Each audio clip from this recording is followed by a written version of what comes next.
Hi, everyone. I'm Tandy Gutierrez, creator and founder of Unicorn Wellness, as well as your resident wellness witch.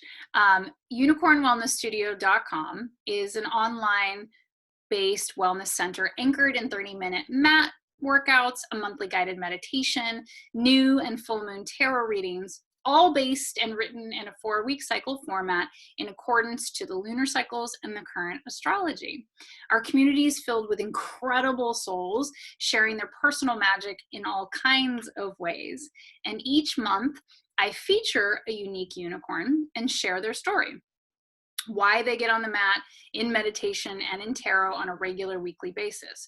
We explore how it supports their expanding magic in the world and why they'll never go without it and our community.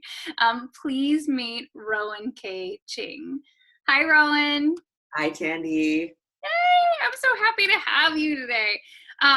Will you introduce yourself and tell us about you and just share you? Sure. So I'm Rowan. I'm Rowan. I use they, them, or he, him pronouns. I am an artist and I primarily do dance and theater. And sort of my mission in life is to use dance and theater to promote social change. So I've been doing a lot of freelancing. Right now, I'm a community arts organizer with an interfaith company in Philadelphia. And that's kind of what I've been doing for the last couple months now. And I'm always looking for more things that are really good projects and support that work that I do. Awesome. I love everything that you do. Like, you're one of our members that I'm like, could we talk for hours? Because I want to know all the projects and all of the things and how they've shifted. So beautiful. How did you find Unicorn Wellness? So actually, Paula is a longtime friend of Tandy. Paula and Tandy met in college, and when Paula and I were at a dance center in Maine together, she would do the Unicorn Wellness mat videos every morning, and also talked a lot about cracking her food code. And I was kind of in a stage in my life where I was just diagnosed with irritable bowel syndrome. And I started taking testosterone to transition about a year ago. And I was hungry all the time. I was having a really hard time with food because everything I put into my body really upset my irritable bowel syndrome. I didn't know what was happening aside from like this long list of low FODMAP things that my doctor gave to me. And I heard Paula talking about this and I saw how well that Paula was managing her body. And I thought, okay, I need a real change in my life right now. There are a lot of things going on. I may as well see what the reset is all about, crack my food code, and maybe start a physical practice with somebody who really knows the body. Yeah. That was my entry point into Unicorn Wellness. Okay, so there's so many neat things about that. One, Paula is also a featured member in these interviews. I know you guys didn't know that. Yay. Because it is an interesting, like, unicorns often are a hand-to-hand kind of thing that people are witnessing, like, wait, this is actually really working and super different. So I love that you came in, one, through Paula, two, by watching her and hearing her, communicate the reset, because in her featured member episode, she was like, I hated that reset the first time, didn't want to do it, hated every minute of it. Meanwhile, has done it 4 times, really lives by her food code, and it really changed her body and the set levels for some of the depression, right? So, like, huge. So I love that, like, you're going through literally a grand transition in your physical body, and that you take that moment to go, well, how do I support it best through this? And so I'm reminded of, like, when you came into the community and it really was the reset and it was the food. And then I'm having this moment of, like, how much you've grown since then. That's really beautiful. So when you came to the reset, okay, so through Paula, did you like, you were kind of on board. You were like, I see that it's working for her and I'm going to read it and I'm just going to try it. I was a little initial really hesitant. I am super anti-diet culture. I am also very, very careful with what I put into my body just because I was having so much indigestion. Like I had a whole colonoscopy and endoscopy that like stuck a camera down my throat and up my butt. And I was like, I was really desperate at that point to figure out anything. And once, I mean, like the first step was, okay, I'm just going to read this to see if any of this resonates with me. I trusted that Paula knew what she was talking about because of, just the way that she manages her body. But a lot of it really resonated with me. I'm somebody who believes that processed food and sugar cause a lot of American health problems. So that was something that really resonated with me. But all of the other little things like, oh, nightshades might upset you, or caffeine might be affecting your body, and really adding things on one by one was super similar to what my gastroenterologist was telling me to do. And I thought, okay, cool, I'm going to look at the FODMAP portion of this with this long list, but then there's also this long list of other things that somebody, Candy, you, clearly knew very deeply about. And it really seemed like you were educated as somebody with a dietitian background. So I jumped right in it, but also very hesitantly. Yeah. Well, I think it's smart to be hesitant, especially when you are like, I am not on for diet culture. Fitness culture is like trying to sell me a bunch of crap that's just manipulating the body. That's not healing, right? And Yeah. this is where you didn't know, but we've come to find, like, I had an IBS diagnosis as well. So one of the 3 autoimmune issues, but that was what I was diagnosed with in my 20s. And I just had severe gastrointestinal pain, disorder, bloating, acne for the majority of my adult life until I wrote the food reset. And so I always hear IBS and it's like the I don't know diagnosis, literally. And then they hand you FODMAPs, which I have done. And it just seems like this relentless list that then you're like, I can't eat anything. And then you just get angry, or at least I did. And so I was really angry about it.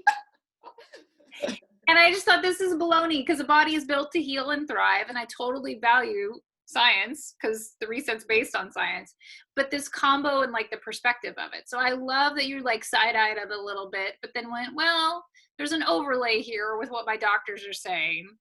So let me try. What was your experience with the reset? It was really life-changing. I didn't realize that IBS had an immune system component because my doctors didn't really tell me about that. When I was doing research my own, that came up. So I was getting sick a lot, and I've been getting sick a lot less. The first time I did the reset, I really didn't like it. I was tired all the time. I missed my coffee. I missed my caffeine. I was sleeping like 10 hours to feel like a human being. I was hungry all the time in the first couple of weeks. But I also was taking, so from when I was in high school, my doctor gave me a daily antihistamine because I had really, really bad allergies. My face was swollen all the time. I was taking a daily antihistamine. I was taking the maximum dosage of an asthma inhaler. I was taking 15 milligrams of an antidepressant, anti-anxiety medication. What else was I taking? I was taking daily vitamin C because my immune system was crap. Daily vitamin D because my doctor thought that my depression might be because of vitamin D deficiency. And during my first reset, I went down an entire dose on antidepressants. So I was on 10 milligrams. I went down half a dose on my asthma inhaler. I got rid of my allergy medication entirely. I have not had face swelling or like respiratory issues severely since then, really. You're Yeah. like, hey, wait a minute. Wait a minute. I mean, it's springtime. I'm like, hey, all the flowers are in bloom and I'm not miserable. Right? Okay. Uh, so yeah, it was amazing. It was amazing. So I did it again. I did it again. I think I did my first reset in like August when I joined the site, and then I did my second reset maybe November. Um, and the second time I did the reset, I halved my asthma inhaler dosage again. So I'm only taking one puff in the morning.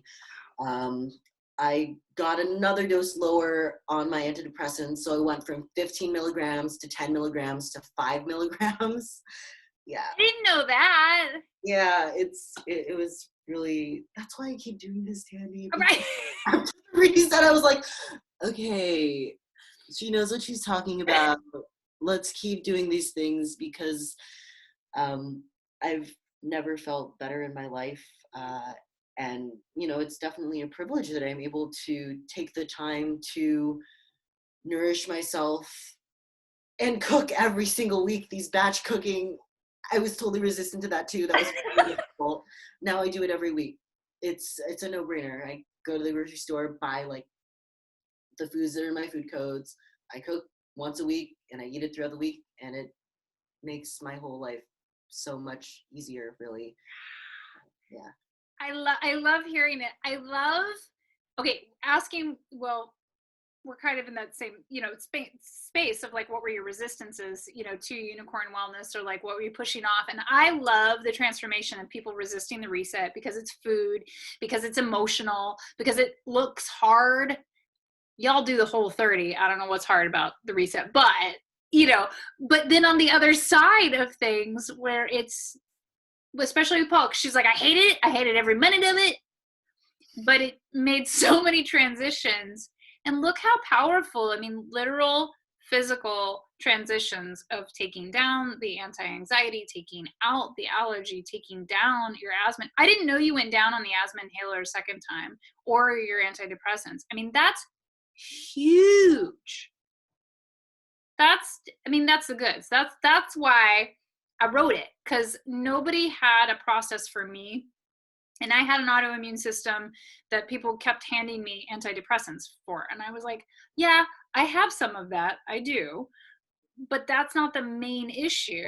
Yeah. Like, I was very thankful every time a doctor was like, here, take this, and it made me feel better. But the source of my ailments was much, much deeper. And the things that were being given to me by medical professionals did absolutely work, but they were really just putting a Band-Aid on the greater problem of unwellness. Yeah. It's huge. And I'm so proud of you for taking the leap and the risk, right? Because you also doing the reset in particular, you have to risk being wrong, right? Because we all resist it and go, I'm not doing that. Yeah. No, again, it was like 10 years of being on medications, different medications. Like, I'm 25 now. I think I was 15 when my doctor started being like, yeah, there are things wrong with you. Yeah, there you go. I mean, imagine, so for a lot of, I love that you shared your age too, because I'm big on sharing age, to see the spectrum of where wellness begins or where we're at, and as a community and collective, how vast we are in age ranges. When I talked to Paula, we talked about her mama, because her mama's on the mat, and her mom's going to be 73 this year. And I had a session with her. Yeah, I had an alignment session with her, and I was like, Mama Jones, Mama like she, Joe. like more fit and more narrow the longer I know her, and I've known her for over 20 years. Like, so it's exciting.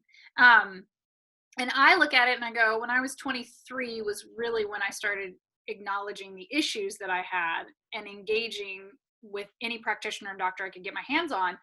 And I just look at you at 25 and go, if I had had some of that information, holy, how different would some things be? I mean, everybody has their path, but this is so beautiful to have it at your ages and stages, because it builds such a foundation that's cool. Yeah, no, Yeah. and I feel like you've really been a friend to me as well. Like when people go, "Oh, how did you learn how to take care of your body?" I'm like, "Oh, well, I have this friend who is, who's gone through similar things and who has kind of a dietitian and a movement perspective background who's really helped me with all this."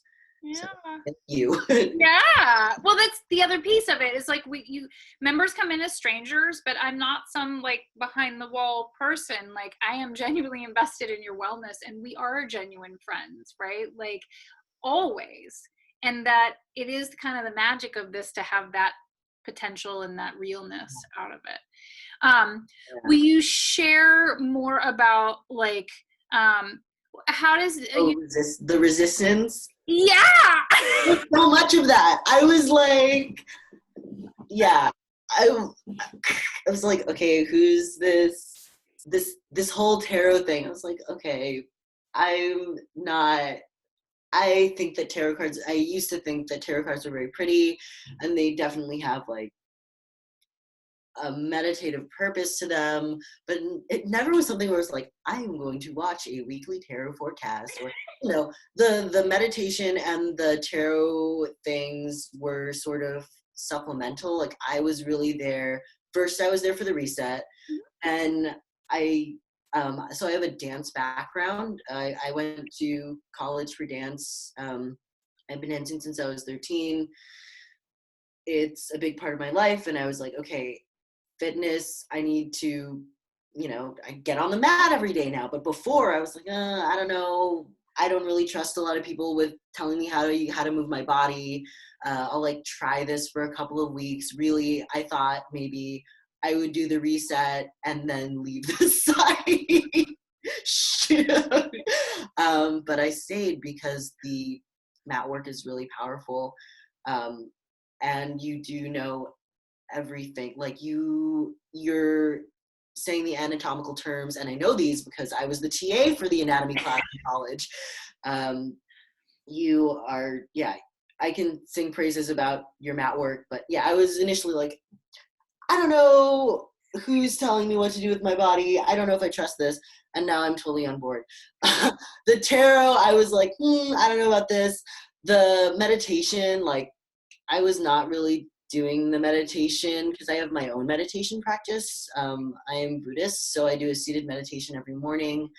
But then I think it was the one where we were letting go of something. I don't remember. It was like an energetic healing one, but that one really spoke to me, and I started doing the meditations before bed, and I started having like pleasanter dreams and deeper sleep, which is why I've incorporated it into kind of a regular practice for myself. And I've also kind of leaned into the tarot. I've bought my own deck because I think they're cool. I thought that all tarot cards were just a bunch of like strange white people in medieval clothing looking at you, but there are also a lot of really beautiful tarot decks, which you helped me find. Thank you for that link. You're so welcome. I had like this whole list. I was like, okay, here we go. It's like, please, like, I posted on my Instagram because I was, looking at tarot. I'm like, what is this? And, oh, okay, tarot cards. And please, somebody send me a bunch of queer brown tarot cards and tell me, here, have 20 different resources on exactly what you want. Yeah. Yeah. Well, I do. I love so much because you are so intelligent, literally, and have, fair resistances. And the interesting thing is that most people, I have this, it's part of my thing, apparently. I end up with a community of people who have a lot of resistance to what I teach. Like, but then they come in and they go, oh, well, it can be like this, it can feel like that. And I'm having this experience with her, so I'm on board, or through the work. Like, and I think that's what's so important to me, is that one, you said being a dancer and having a dance background, which I also similar. I felt the same way for years, and I've been teaching in the fitness and wellness industry for over 20 years, but I was always very side-eyeing anybody to teach to my body as a dancer in particular, because it's its own thing, and we do know our vessel in a very unique way that most people don't, you know? And so I was always very cautious about who I took with or take with. I still am, although I rarely, and now will never, because we're in quarantine. But, you know, it's a big deal. And that to me is the highest honor too, because I was really resistant to take from people for a long time, Pilates, yoga, because I would end up injured. Right, right. Yeah. Or they would push me really too hard because I was fit and capable. And I ended up with a ton of joint issues, not from dance, but from yoga classes. Or because I had an autoimmune system and I didn't know it, it took me forever to recover. And I finally just got to the point where it was like, forget it. I don't trust anybody. I'm doing my own work. So that to me is like, yes, big deal to hear you say that, because we've never talked about that. Like that trust with the body, that's huge and really important. I have something I want to ask there too, but I kind of want to ask about the tarot also, because like you said, you're like, I just thought it was a bunch of white people on the decks, you know, and you have to dig a little bit deeper sometimes to find inclusive decks, but they have so many beautiful ones. So I loved when you asked, because I was like, yeah, like go play. There's all kinds of things. And I use decks that resonate with me because I'm a reader, but I also want them to represent our community and to resonate with you all. I try to pick decks that are either not people. I mean, there's a lot of unicorns, right? And a lot of, you know, these, but yeah, so like super cool that it like opened your viewpoint to go, well, I could go explore this and I can make it mine, and it can be me and reflect me and not be about the reader or about what we thought, which is just cool. Yeah. You have been going through your transition, right? And you started testosterone a year ago. Yeah. March 4th, 2019. Okay. It's a man, March 4th, get it? Ha. I love it. I love it. I love it. Were you on the site then? Have you been with me? Oh, I started with you in August of 2019. Okay. So how has it been to move through a body that's transitioning? It's been really great. I have so much more energy. I think that when I was a teenager and all of my guy friends were running around like being super energetic, I'm like, wow, calm down, please, calm down. Like, why are you eating so much? Yeah, it's because like I guess testosterone really changes the way the body metabolizes energy. So when I was first doing things on the mat, I was like super pent up. I was like, oh my gosh, I want to do more. And the mat really served as an outlet for that. And same with cracking my food code. I feel like I'm a lot less hungry because I'm eating more nutrient dense food and food that isn't inflaming my system. I've gotten so strong, and a part of it is the testosterone because it builds muscle a lot faster. But I think that building muscle with the testosterone in a way that is in alignment with good technique and balance of energy, like stretching and really intense workout and moderate workout. I'm really fit right now. Yeah. I'm more fit than I have been than when I was in school and I was doing a dance class or two every single day. I think that's fascinating because I have watched your body evolve a bit just through the photos, and it's really stunning. And as a coach and a teacher and a dancer, I'm like, what does it feel like to go through those transitions? Because on a very tiny level, with thyroid issues, it is an issue of your hormone balance. And so I know what it feels like to go through swings of hormone, like big time, especially after my thyroid removal and my medication, trying to level it out. And I, as a person, tend to run a little bit in the more masculine levels, and I'm really more comfortable with more testosterone. And so like how to, adjust. But I get it. Like that pin up, like crazed, it felt crazed to me. It felt like speed. like that's how it felt to me. Yes. So I'm like, I wonder what, you're feeling as you go through that, and that the difference of like if the workouts felt different or just like, I I, think for me, I mean, in the beginning, like last March when I was first starting, um, I did feel like I had too much energy, and I also felt like there were times, I self-inject every week around like the end of the week. I would start to kind of feel like hormonally imbalanced, and I have a whole transmasculine Facebook group that I post things in. We all chat, and it's very nice. But some folks have like really bad acne, and some folks have really like major mood swings. And initially, I was getting a little like moody, but kind of once I started things on the mat and doing reset type things, it kind of balanced out. And I do think it's because you're intentionally setting hormone managing things in your program. I know there are a lot of people on your site who are going through menopause or in that yeah, age to ask about hormones, and I never really think about it. And I'm like, yeah, you're right, Tandy. It probably is also positively impacting my hormones because I don't have tons and tons and tons of acne or major mood swings. yeah. I mean, that's because I watching again, knowing your process and the reset, I thought this is going to be interesting to really watch and see, because you don't seem to have those mood swings. Your skin's not crazy broken out. You feel fit, you feel healthy, you feel energetic, and hormone imbalance is real. And so I always consider that, of knowing like having two babies, like it real. And then the thyroid issues were really big for me. I had a lot of trouble with it. And movement always helped me balance, but the reset is written to help balance your hormones. So I thought that it's just really beautiful, because you do seem, and from what I see, and I have had other friends transition, to be transitioning very smoothly, you know, which is just really beautiful to watch, to witness. So exactly.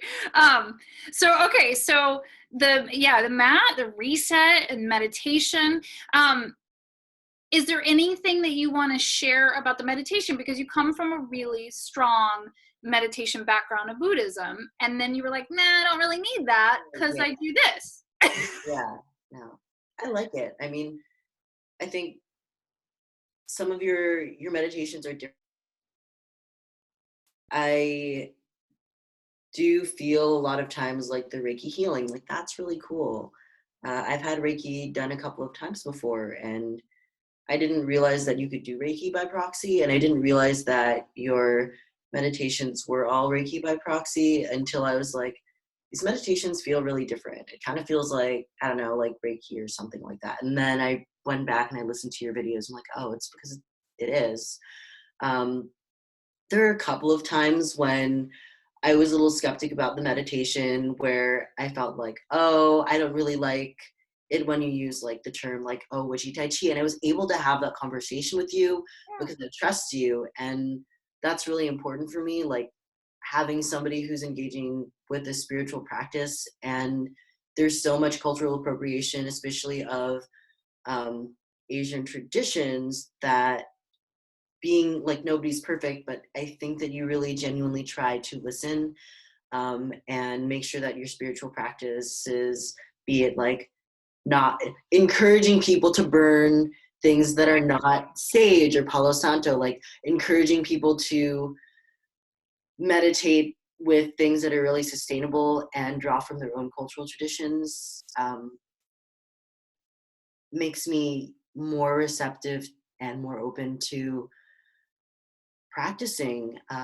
So yeah, I like it. I do like your um your meditations. I like the singing bowls a lot. You've been using them a lot in the last couple of months, and I think they're really lovely. Yeah. Frequency's been really big, and so I'm glad. I also think it's really important that we can have that conversation, and I think it's one that needs to be had more. And we also, Especially in the healing community, it's right? wild.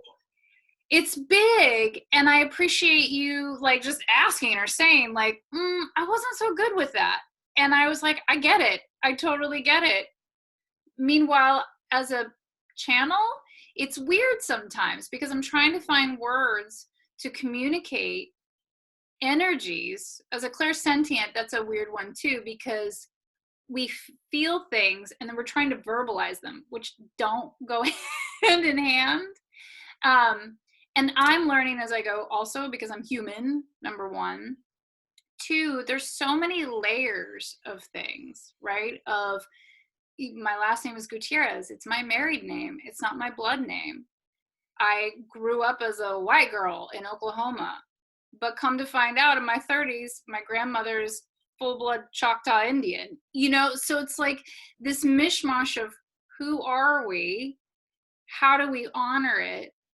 Then if you layer in any sort of spirituality of if you believe in reincarnation or what knowledge can our soul tap into that isn't 3D, starts to get very mishmash. What you're doing is a really spiritual practice, and I have obviously like my own spiritual practices and my own interpretation of like, okay, I do believe in reincarnation, and I also like, believe in the fact that, it's a very Buddhist perspective of life is suffering and we're living in a world of illusion, but then you say things and I'm able to translate that into my own worldview. And I'm sure a lot of your other practitioners who have other faiths like Judaism or Christianity also are like, oh, you're saying something that is also very in line with what I'm practicing and believing. It's just like a different translation of it. Totally. And I love that you say translation because that is my favorite way to navigate it. But really, all translations, in theory, at their best, are aiming at the same thing. But sometimes we need a different translation for it to really resonate with us. And our membership, again, our community, really diverse in what translation works for them. Yet they're all here together. So again, if we can't have those conversations of like, that term didn't really fly so well. Yeah, it didn't. Okay, I'm not doing that again. Or that term is actually really helpful because it allowed me to relate. Okay, great. But that stirring and that pot and that open forum is really important to me because we've had a really diverse community and that's what I value about it, So the more vulnerability in asking and saying and stating and communicating, the better. Yeah, I mean, the community too, it's funny. The community is also something that I had a lot of resistance to initially. It's like, I was like, oh my God, this is a Facebook group of primarily white ladies who are into their spirituality, and that makes me feel uncomfortable. Like, Tandy's really good with what she's putting forth on her site, but like, I don't know if I want to actually interact with these people. So I feel like sometimes I take what's posted in the Facebook group with a grain of salt because we all come from different backgrounds and we're all learning at our own speed. But then really beautiful things happen. Like, I needed a resistance band because we're in quarantine and my income's really not where it used to be right now. And I'm also really pent up because it's Aries season and I haven't been biking to and from work because I haven't been working. Somebody on the site was like, hey, I have a resistance band. I will mail it to you. You don't have to pay me anything. It'll show up in an envelope in your house. And it did. I love it. It's so good, Tandy. But like, that's the kind of community that you've brought together of people who want to help each other and people who are in tune with their body, mind, and spirit is like, it's so beautiful. It's so beautiful. It really is, and it's hard to explain it because I get it. Like, it's Facebook. We know all the problems and layers there. It is. It looks like a bunch of white ladies, and I say, you know what? That's where I come from. I will take. You call people on their shit. It's awesome. Right? It's awesome listening to your tarot readings, and you're like, so this card is really like, okay, a lot of us are a bunch of white ladies. Like, acknowledge your privilege. Check yourself, and I'm like sitting here in my room. Thank fucking God she said that. Well, it's true. And I think, okay, I'm going to say something here that I don't think I've said like publicly anyplace else. It's the white ladies need the help. We really do. and I say we because I grew up that way. I mean, my kids are not purely Caucasian. They're not. So they're Latino and Hispanic. And when you get into things, the women, our community, they have the best heart. They really are open seekers. They wouldn't be there if they weren't. And so with that, they just need some knowledge. They need some guidance. And I'm going to say it, white ladies need somebody to call them out. So it's like, they get this savior complex about things, but I think they mostly mean well. They just don't know how to verbalize it, or tripping over their shoelaces and over false paradigms and terrible verbiage, So I'm like, this is the place to do it then. I mean, they're so loving that I'm like, then this is where we need to be, and this is where the work is. They're open to it, but they also don't know that they're open to it, or that they really need it, or they're too ashamed or afraid to ask. And they're feeling those same things of, I'm not going to enter into a more diverse community because I'm going to get the side eye of, why are you here? And I'm going to say something wrong, and I'm going to say something stupid. Yeah, no, I mean, you acknowledging all of these things is why I now actually watch the tarot readings, the monthly, the full moon and the new moon. And I do like the weeklies. I really do. Yeah. It's been a hard and strange and really, really rough year. Yeah. Like a year ago, it's coming upon the anniversary of my grandfather's death, and he died in kind of a really upsetting way. I mean, in my opinion, it was upsetting. He was diagnosed with stage 4 cancer, and he was like, I don't want treatment, I just want to die. He wanted assisted dying, but they wouldn't give it to him, so he starved himself to death, and that was really sad and traumatic. And then I had a breakup, and I was dealing with food stuff, and I was transitioning, and when I started the site again, it was for food, but then I started feeling a lot of comfort in your readings and a lot of direction in the magical components of what you teach. And I had a baby tarot card deck when I was a kid, somebody gifted it to me, and it was cute, and a lot of people will flip coins to make decisions. I would be like, what does this card say? I don't know, let's check this cute book. And that was my conception of tarot cards. But now it's like, oh, this is sort of life advice and receiving energy from another source and translating and saying like, hey, things might be crazy, but you're going to be okay, because because everything is illusion and we are all a part of the same energy source. So keep doing it. So we just merrily we roll along. Because we are in our quarantine stage, in pandemic right now. Is there something unique to your unicorn wellness practice or membership now that was different than before, or the role that it plays for you in these days, even though it's still early stages of it? I don't think so. I mean, I have a pretty routine daily practice nowadays. Yeah. I wake up, I do a seated Buddhist meditation after having my lemon water, because it's really good. I like it. It's both delicious and good for the body. I'll get on the mat, and then I carry on with my day. And at the very end of the day, when I'm trying to I think this is actually quarantine related.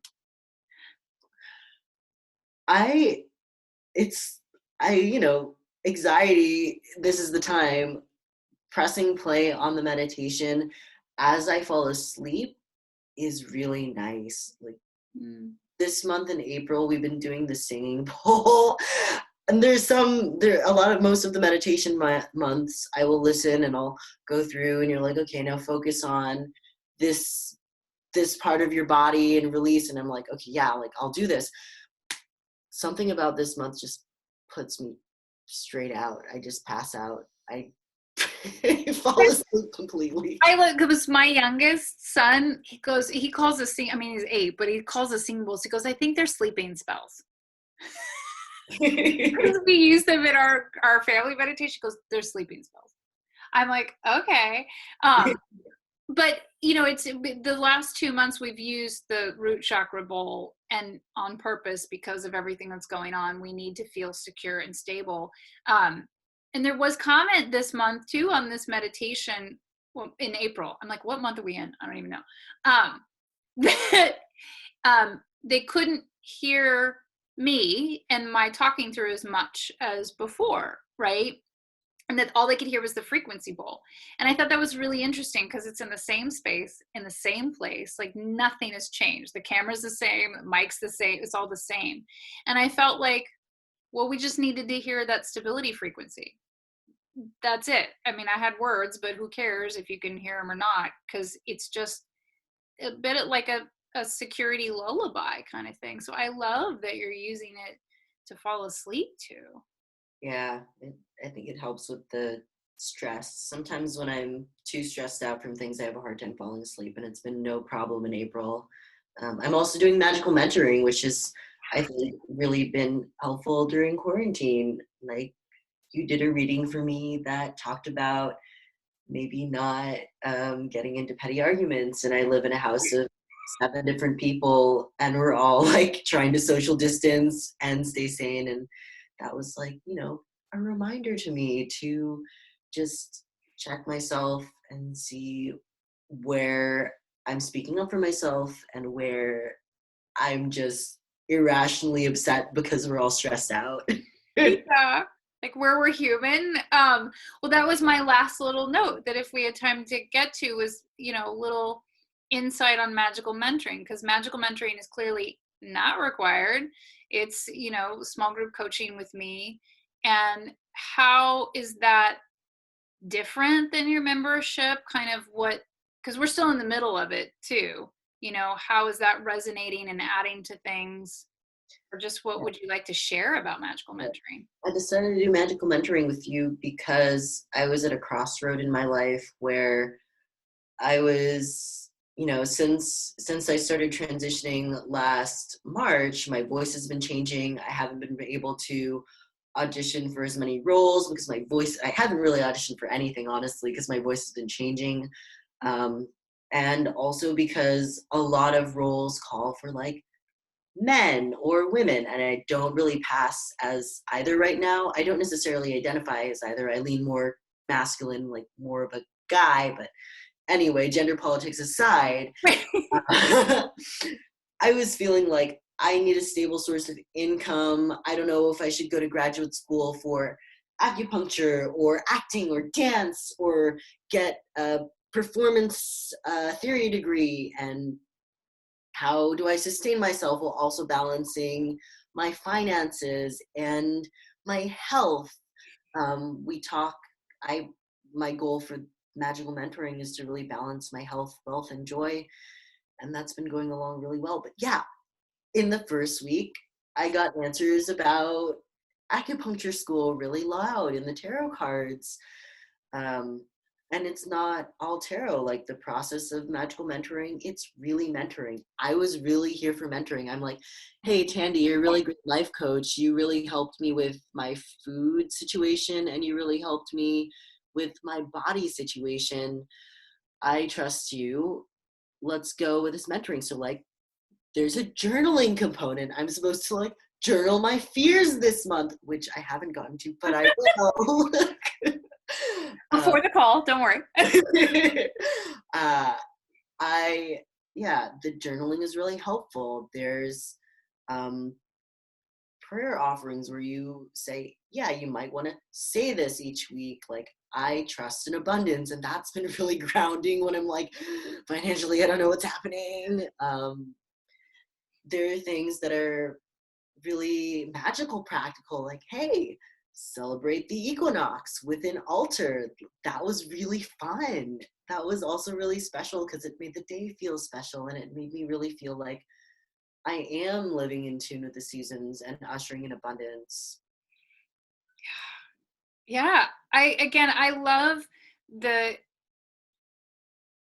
you say there's been so much resistance, but you've also been so trusting and vulnerable and taken literally all the leaps. Like, I look at magical mentoring as like the crown and the cap. You know, it's not going to be for everybody, and nobody has to do it or needs to. It's not required, but it is kind of that bigger step offering that when you are in these crossroads places, like, okay, so these little bits helped, maybe the big bit will help.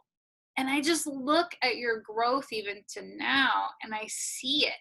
Like, you know, this, one of the big things we started on, if I can share it just in that first cycle of magical mentoring, was grounding, feeling safe, feeling secure. And then here comes the pandemic, like, woo, okay. But we were laying the groundwork. And then here we are in April.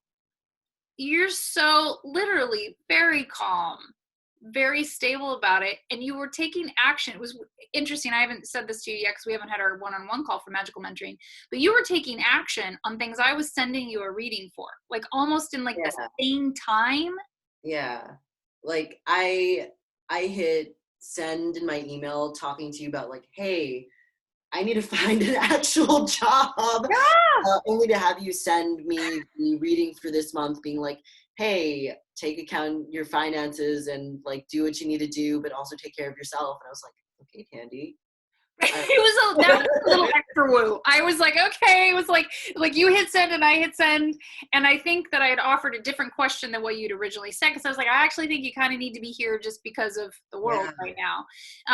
But I see you in a place of such stability and trust, you know? So again, very analytical, really intelligent, very capable, and a lot of side-eyeing, as you should. Cause that's, you know. I've told you this before, but I initially started my degree in neuroscience. Yeah. I went to undergraduate with my intent to get like a major in neuroscience and a minor in theater, and of course I ended up with a big degree in dance. But right, that's hard for you.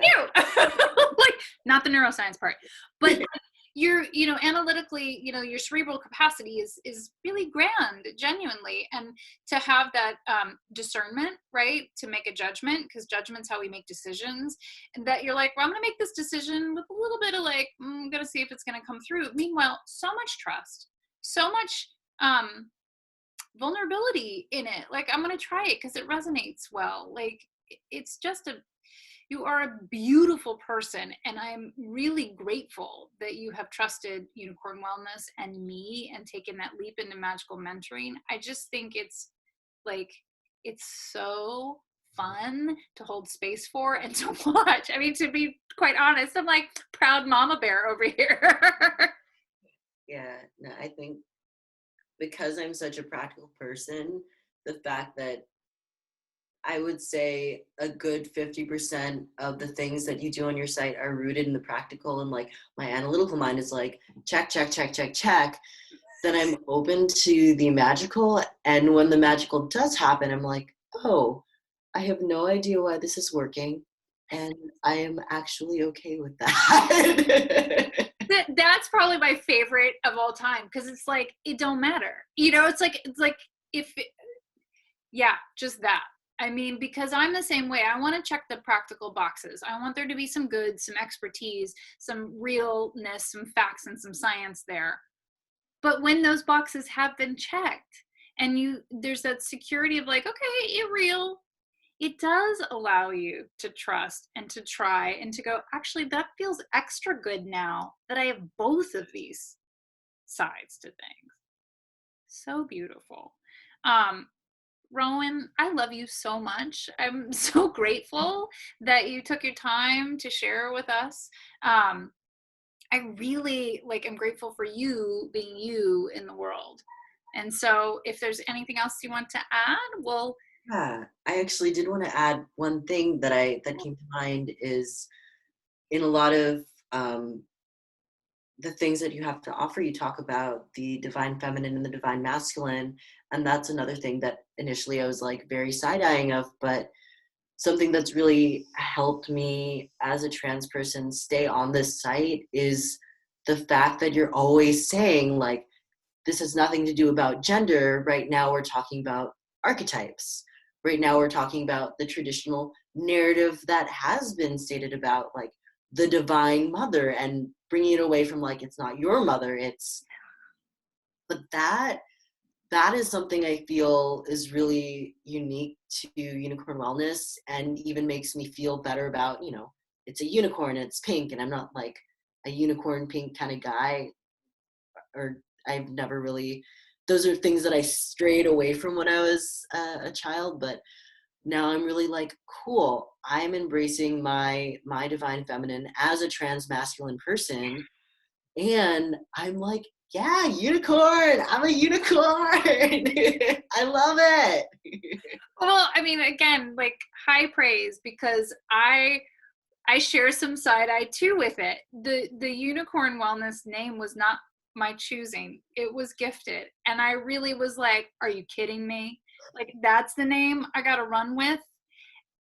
I don't want to. And it was this pushy messaging that just kept coming through. And I have taken some side eyes. So it's silly, it's unicorn, it's juvenile, it's little girl. I graduated from a women's college. I take, equality and feminism very seriously, in its best phases of things.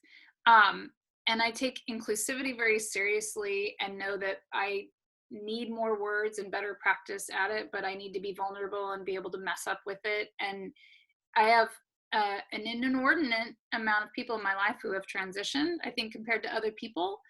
And I think the bravery to be yourself in the face of the physical, mental, spiritual, and emotional is like, world needs to defer to that community, earnestly.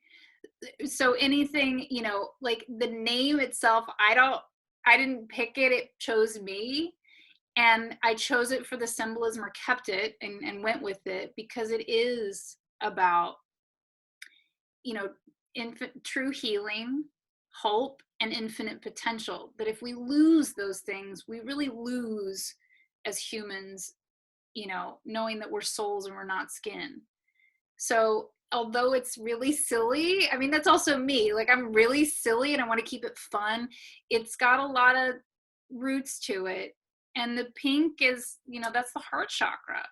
So it is really anchored in it. And I do think there's a piece of me, the sassy piece of me now, that goes, if somebody can't get there to at least hear that in the mix, then their poor little heart chakra is too blocked to try.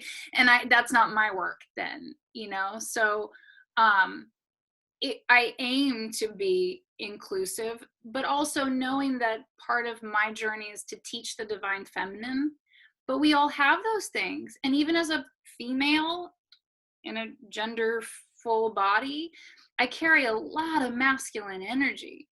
So it was actually harder for me to connect with that divine feminine energy than the masculine energy. So I genuinely try to teach from an inclusive space, but also, you practice what you preach, that it isn't about male or female. Never has been. Our poor culture has made it that. So again, I just appreciate the reflection, and that's the experience that you have, because that's the experience that I want you to have, and I want more people to have, because I do think, like you said, it can feel like a bunch of white ladies over here. It is. We people too, and then we have our communities that are really important to us, but sometimes we don't stir those pots enough, and then we're all afraid, or don't feel connected, or feel like in a place to do that. And I really feel like if we're not doing that, then we're going to miss the lessons and miss the rebirth that this crazy period of time is offering us. So, like, beautiful offering and addition as we close this out. Like, I love you. I love you too, Tandy. Just do. You're such a gift. Yeah. So with that, we will say that this interview and this share is complete. For everyone listening, please like this video, subscribe to the channel, and head to the links below to connect with both myself and Unicorn Wellness and with Rowan. So we will have his Instagram at the bottom if you'd like to follow and connect. It's at boba_prince, but it'll be down below in the links, as well as if you want to explore Unicorn Wellness membership at any of the levels. We have guest access, we have our monthly membership. The Unicorn Wellness Handbook, if you have the Kindle app, is free to download, or you can order it on Amazon in a printable version. Magical Mentoring, which you do not have to be a member to participate in, or a personal reading with me. So thank you, Rowan, for sharing your time. Thank you to those who watched and listened, and we will see you next time. Thank you very much.